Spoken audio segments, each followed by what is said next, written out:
Saudações a todos. Hoje vamos falar sobre garantias e formalização do contrato numa instituição do uma microcrédito. As garantias, na verdade, são mecanismos ou são bens em que as instituições financeiras elas usam para minimizar os riscos de inadimplência.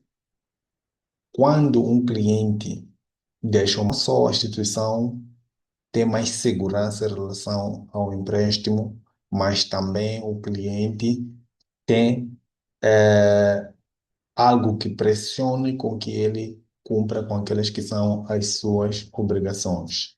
Na verdade, este bem é usado compromisso de honrar com aquelas que são as suas obrigações ou assumir a responsabilidade patente lá no contrato. Caso o cliente não cumpra com esses que são as suas obrigações, a instituição tem como acionar a garantia para tentar recuperar o valor concedido.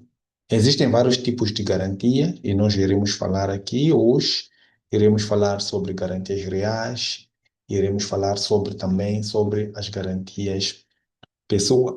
As garantias reais, elas estão ligadas a bens físicos, bens tangíveis. Essas garantias, estamos a falar, por exemplo, da hipoteca, estamos a falar, por exemplo, do penhor. Quando falamos de hipoteca, falamos de bens imóveis. Estamos a falar de casas, edifícios, terrenos, apartamentos. E esses mesmos bens podem ser usados para como garantia no empréstimo, não é? O que acontece?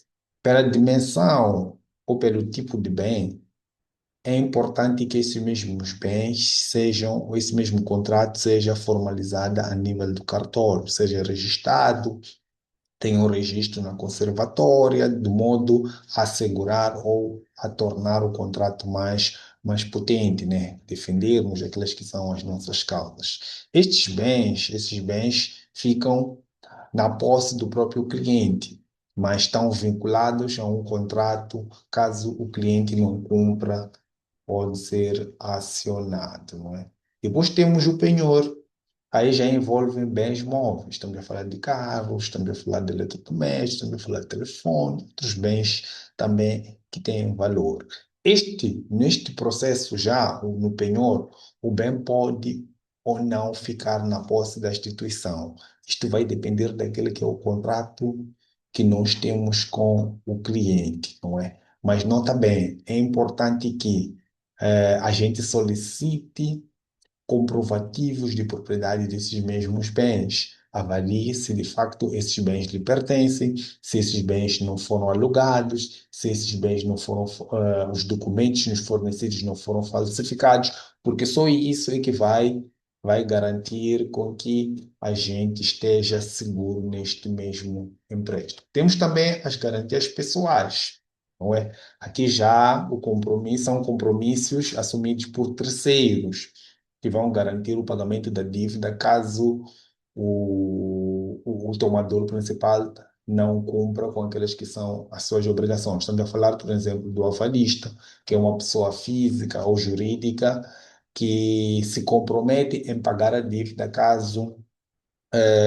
o tomador ou o devedor não cumpra com aquelas que são as suas obrigações. Nota bem, este avalista deve ter capacidade financeira comprovada. Não é só ser um avalista, deve ter capacidade financeira comprovada. E caso ele não cumpra também, ele não cumpra com as suas obrigações, este avalista pode ser acionado judicialmente, pode ser acionado judicialmente, porque esse também tem as mesmas responsabilidades, as mesmas não, mas tem a responsabilidade de cumprir, porque ele assumiu essa responsabilidade. Temos também, o que é importante nós sabermos aqui? O que é importante nós sabermos? O que é que o Banco de Moçambique diz, ou o que é que o Banco de Moçambique nos orienta em relação a penhor ou a hipoteca de bens, não é? Todas essas operações de penhor, hipotecas, elas devem seguir ou cumprir com a legislação vigente no país. O que isso quer dizer? Que nós podemos penhorar, podemos hipotecar, mas desde que a gente não infrinja aquilo que é a legalidade existente aqui no país. Estamos juntos? Nós temos que olhar para o direito das pessoas, temos que olhar para os bens que são nos fornecidos. Temos que cuidar com as garantias, isso já havia falado, a legalidade, temos que ver.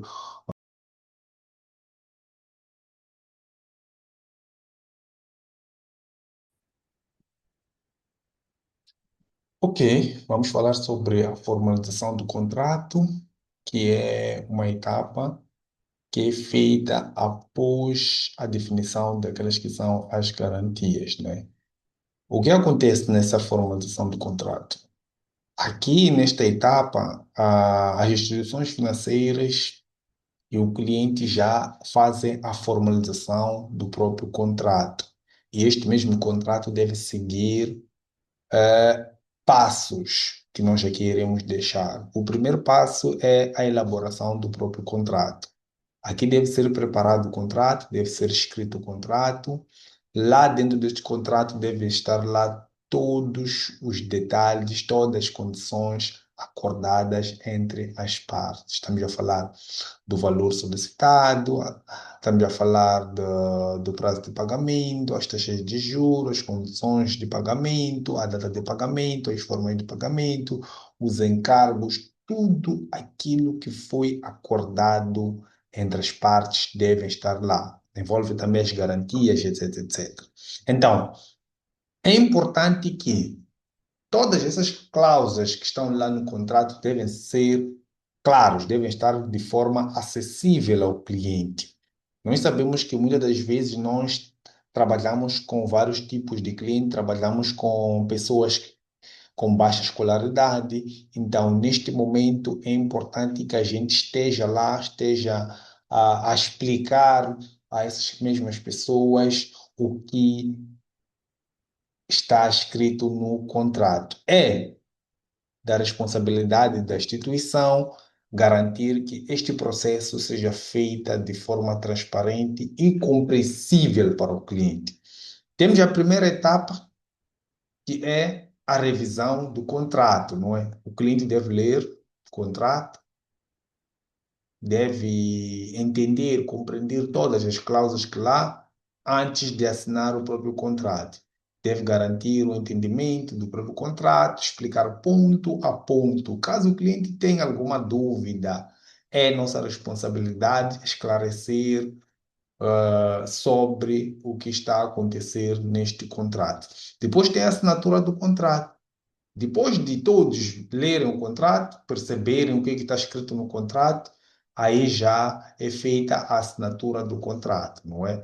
Então, significa que desde o momento que há a assinatura do contrato, o compromisso legal já está lá patente. Estamos juntos, já estamos de acordo, temos obrigações a serem cumpridas. Depois temos o registro do contrato. O registro do contrato vai depender das garantias que estão lá envolvidas. Nós já falamos de vários tipos de garantias, falamos de bens móveis, imóveis. Então, existem aquelas garantias que, independente, nós devemos sempre recorrer ao cartório para que haja o registro.